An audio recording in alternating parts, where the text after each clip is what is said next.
Hey guys, this is Mrs. Baker. I'm just making this video for students that are absent the day that I do the step-by-step process on how to begin this Google Sites project. So if you are here that day, then you don't have any reason to watch this video. So chances are if you are watching this, it's only because I gave you this link because you were absent and you're in, excuse me, my advisory class watching it now. So the assignment that I'm referring to is the Google Sites assignment. So it's right here. You will have from Tuesday the 19th until Friday the 22nd to complete this assignment. So I'm just going to briefly look at the assignment instructions. I know that you guys can read, but this is just a small personal site. It's going to be what we call a digital portfolio.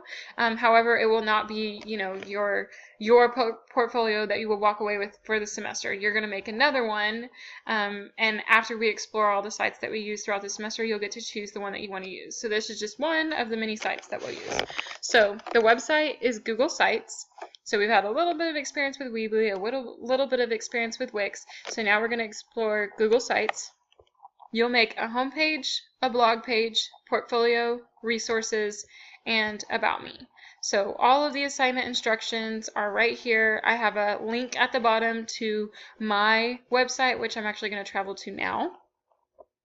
So by the time you're done, this is what your page will look like. Of course, you'll get to choose the background that you want, so you don't have to use the background with the tree, but you will have your home page, message here, 3 to 5 paragraphs. We'll put this gadget in together, and it links to a blog post that you would have written, and then you'll have all of these pages. And I'm just gonna click delete draft. So then resources, work samples.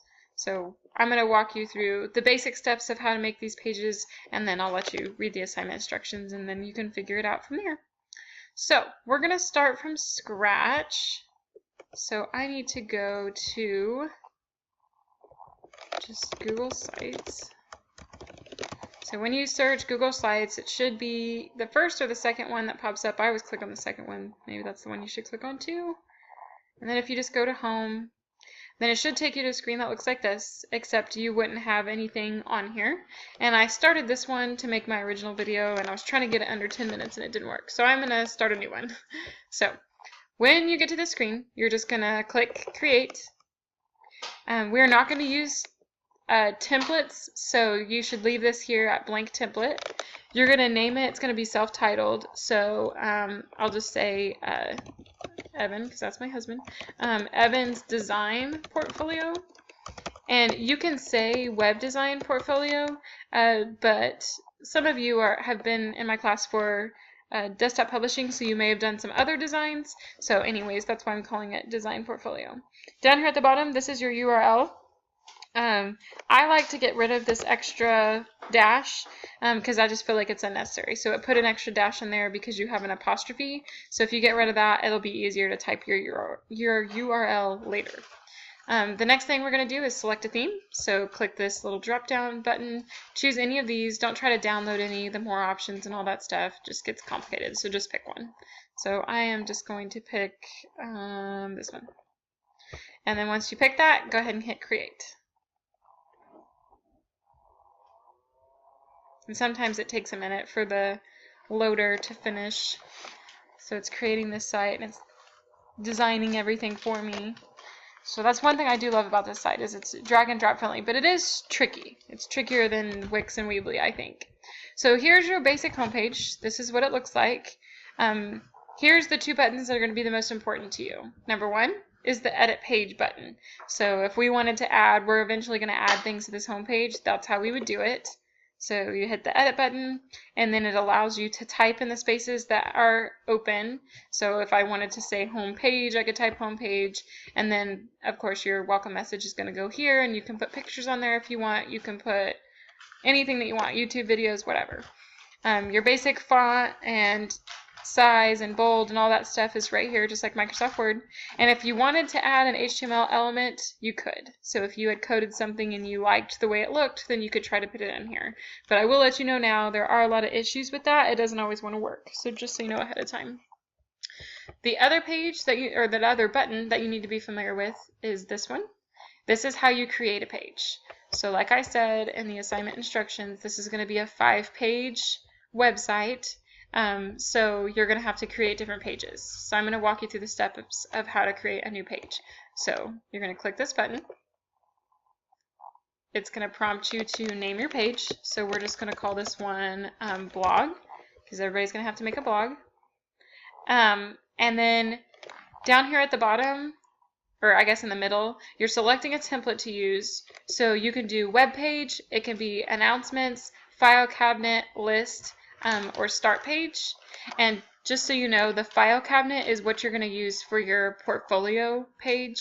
Announcements is what you're going to use for blog page. So I haven't made any of the other ones, so you can explore those if you want. But this blog post, since this is the blog page, we're going to click on announcements. And then for the location, basically you're choosing, how do I want to get to this? Do I want to be on the home page and then click on it, or do I want it to be its own page? And you can explore those however you want. I'm going to put it under the, or actually I'm just going to leave it the way it is. So my URL would read Evans Design Portfolio /blog. And then I'm going to hit create. So when you create your blog page, if you chose the drop-down menu, if you chose announcements, then it should look like a blog page. So I should be able to click new post, and then it should prompt me, my computer's being really slow today, it should prompt me to make a blog post. So I would name the post right here, and there is an assigned post that you do have to make for this assignment, and then I would type my information there. Okay, so I'm going to hit cancel because I don't need to do that right now. But if you don't select announcements on the drop-down menu when you're creating this page, then this page would look nothing like this. You would see, it would just look like a home page like this. And so when you click edit, you would just see a box up here and a box right here. You wouldn't see anything about adding a post. So that's why it's very important when you get to that drop-down menu to click the right thing. So I'm going to show you that again, just so that you know. And I'm going to create a different page. So far we have home and we have blog. One of the other things that you have to make is a portfolio page, this one right here. So I'm going to show you how to create that one. So click the create page button, and this is our portfolio. So you can say Evans portfolio, or you can just say portfolio, whatever you want. So I'm actually going to keep it at portfolio because I like that better. Okay, and then once again, this is the drop-down menu. So this page, the portfolio page, is actually going to be a file cabinet. So we're going to click file cabinet, and I'll show you what makes it look like a file cabinet here in just a second. And then again, you have the option to make your URL portfolio/portfolio or portfolio/home/portfolio. So that's kind of tricky, but it's just all about what you want the URL to look like. So I'm going to hit create. And this is a file cabinet page. So like I said earlier, home page, you would just have text here, blog page, you have the option to create a new post. That's why it's an announcements page. And then on a file cabinet page, you have all these options where you can add things. So if I wanted to add something from my Google Drive, I could click on Google Drive and then go find something. So I'm just going to click on a random person symbol. And then maybe if my computer wants to work, okay, so there it is. So then if we were to view this in a published form, then someone could see what I have attached to it. So that's the basic rundown of how this works. Obviously, there's going to be, different options in your settings. You can copy pages. So if you wanted to create a new blog, you wanted to have a blog about things that you're more interested in rather than, just the school stuff that I assign, then you could do that. You could save a page as a template so that you could recreate it again. You can edit the site layout. There's all kinds of things. You can have a lot of fun with Google Sites. So this is the basic instructions. You should be able to get started. So after you've watched this video, if you have any questions, just let me know and I'd be happy to help you. All right, thanks for watching.